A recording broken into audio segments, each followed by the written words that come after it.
A young man named Teru strolls through a garden and mentions that he recently transferred from Tokyo to a school in Okinawa. Soon after, he enters the classroom and sits down in a chair at the front, while the other students are engrossed in their conversations. Before long, a girl calls out his name with enthusiasm and a big smile, causing him to turn around to see who it is. He quickly recognizes Hina, the girl he has a crush on, but there is a problem. He cannot communicate with her properly, as she speaks Uchinaguchi, an Okinawan dialect that is different from standard Japanese. He tries to say good morning, but stumbles over the word and immediately becomes embarrassed. When Hina begins to talk, he realizes that he does not understand a single thing she is saying, as the Uchinaguchi dialect dates back to a time when Okinawa was not yet part of Japan. As she continues to talk excitedly, Teru simply listens in silence, unable to help but notice how adorable she looks when she pinches her cheeks. Then, a girl named Kana approaches and joins the conversation, explaining that Hina was commenting on the darkness of the approaching storm. He thanks her for the translation, while Hina spontaneously throws herself at Kana to hug her, which makes Teru jealous, since everyone seems to understand her except him. Watching the interaction between the two, he realizes that Kana and Hina are very close, which reminds him of all the times Kana helped him decipher the Uchinaguchi. He also remembers the time when Hina offered him a brown sugar juice, but he didn't understand, so Kana had to translate. Another memory comes to mind. Before a soccer match, Hina wished him luck, and, once again, Kana had to mediate, knowing that Teru wouldn't understand on his own. He also remembers several basic expressions that Kana taught him over time and, to thank her, decides to give her a drink as an apology for always making her translate. When he finds her standing outside the room, he offers her the gift, but Kana just laughs and says there is no need to thank her. She tries to take the drink, but accidentally touches his hand with her finger, and some of the liquid ends up spilling on her. Teru admits that learning Uchinaguchi has been a challenge for him, while Kana hides her face behind her drink, reflecting that she never had the courage to tell him that she only taught him as an excuse to talk to him. So, she suggests that he not force himself to learn the dialect and just let things flow naturally. As the two talk, Hina suddenly appears and grabs Kana's arms, asking why she is so distressed. When Teru tries to write down what Hina said, Kana quickly stops him, claiming that it is not relevant and puts her hand over Hina's mouth to silence her. In her heart, she is grateful that Teru does not understand Uchinaguchi, as it would be embarrassing if he found out that Kana was upset because of him. As school hours progress, Hina and Teru walk together, and she begins talking about a TV show that features a huge cat. Not understanding anything she says, he looks around for help and notices Kana and other people laughing at the situation. He then shouts Hina's surname, Higa, and unexpectedly, a large group of people turn towards him. It turns out that Higa is an extremely common surname in Okinawa, and this ends up confusing him even more. Kana and Hina pull him out of the confusion and take him back to school. There, they explain that shouting Higa in public can attract even more people, since it is a very popular name in the region. Teru reflects on the situation and compares it to a zombie apocalypse, concluding that Higa in Okinawa must be as common as Tanaka in Tokyo. The girls quickly correct him, however, saying that Tanaka is a very rare name in Okinawa. This surprises them, and he jokes that he will think twice before shouting Kana in public. Kana, without thinking, suggests that he could call her by her first name, but only realizes what he has said when Teru replies that perhaps that is why Okinawans avoid confusion by calling each other by their first names. Higa comments that Okinawans have common surnames, which is why they usually call each other by their first names. He also says that since Kana is so adorable, Teru should just call her Kana. The next day, everyone is having fun again, and Teru spots Kana in public, with Hina right behind him. He decides to call her, but seems hesitant at the moment. Feeling that referring to a girl by her first name is strange, he opts to shout Kana-san, but this ends up attracting attention from many people around. Before he can figure out why, an elderly woman taps him on the shoulder, making him turn around. She smiles and tells him that he looks very romantic, but he needs to improve his pronunciation. Then, she adds that Kana-san is pronounced differently, and in the local dialect, it means I love you. Unaware of the confusion, Teru keeps repeating Kana-san, making Kana's heart race. Puzzled by her reaction, he asks the old woman why Kana isn't responding. In response, the old woman taps Kana's shoulder and says that her boyfriend is calling for her. Kana immediately blushes and protests loudly, denying any romantic relationship between the two. She then looks at Teru and explains that he can just call her Kana. After this awkward moment, Teru ends up facing another unexpected situation when he finds a crying child sitting on the path. He tries to calm her down, but fails, so he asks for help from Kana and Hina, who arrive to understand what is happening. They ask if the boy is lost, and he replies that he thinks he was looking for his mother while he was traveling. Hina crouches down beside him and wraps him in a loving hug, believing that he must be frightened by the journey. Kana joins her, offering the boy water, while Hina murmurs, "Maybe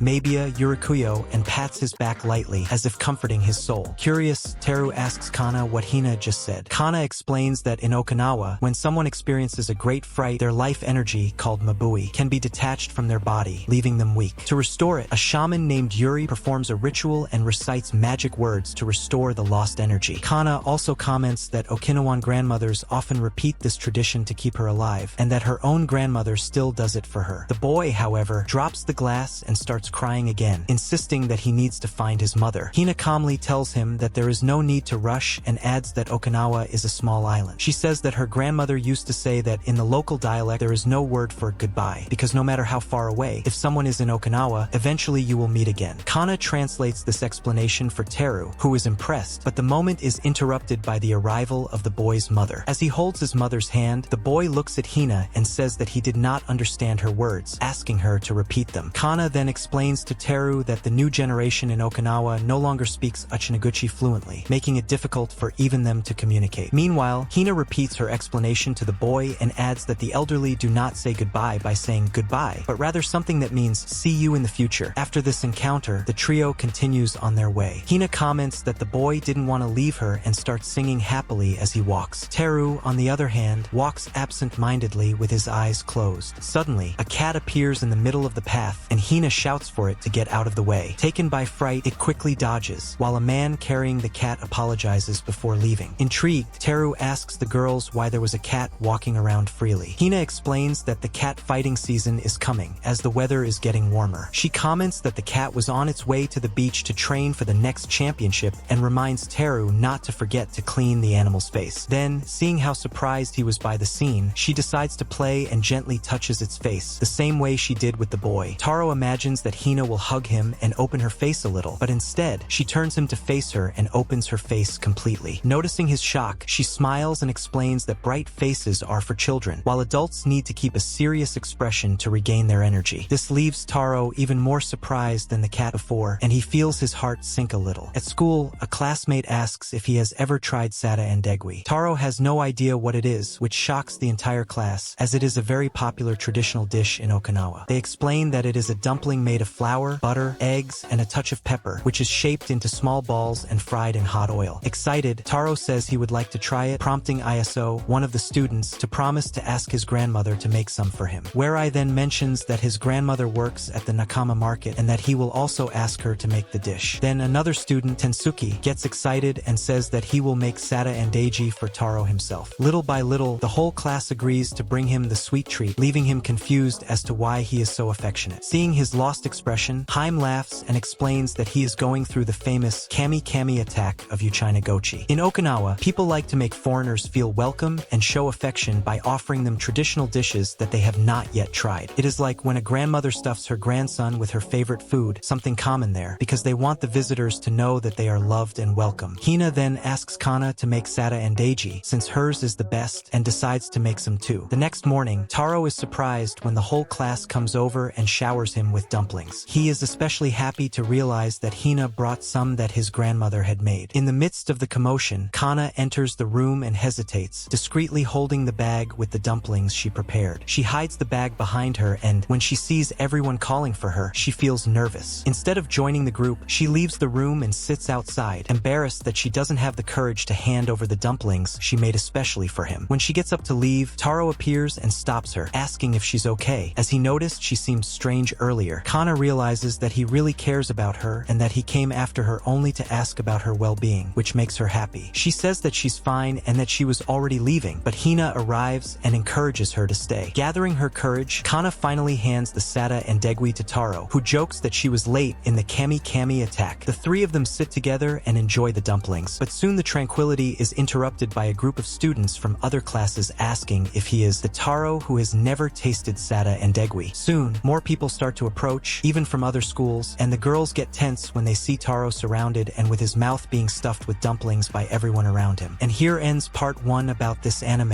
If you want part 2, leave it in the comments, because if a lot of people ask for it, I will bring it soon.